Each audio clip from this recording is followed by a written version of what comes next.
বাংলাদেশের প্রেক্ষাপটে প্রতিদিন প্রায় ৭৭৭ জন মানুষ হৃদরোগ সংক্রান্ত কারণে তারা মৃত্যুবরণ করছে। এর পেছনে কোনো বিশেষ কারণ রয়েছে কিনা?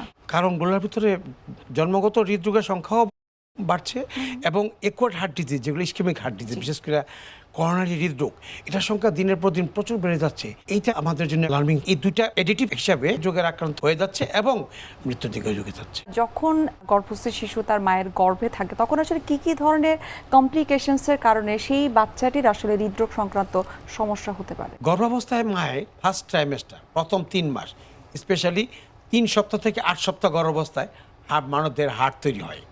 ওই সময়ে যদি কোনো ধরনের সংক্রমণ হয় বা কোনো ধরনের অসুবিধার সৃষ্টি হয়, তখনই জন্মগত হৃদরোগ, যেটা জন্মের আগেই সৃষ্টি হয় হার্ট তৈরির সময়।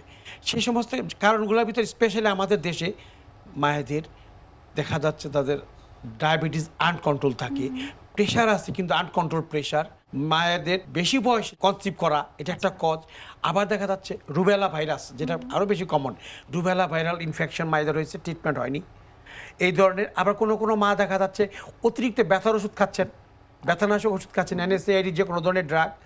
আবার দেখা যাচ্ছে যে যে কিছু খিচুনি ড্রাগ খায়, যেমন আমরা খিচুনির কিছু কিছু ওষুধ কোনো কোনো মা খায়, সোডিয়াম ভ্যালোপ্রয়েড একটা ওষুধ আছে, এটা এরকম ওষুধের সাইড ইফেক্ট হতে পারে।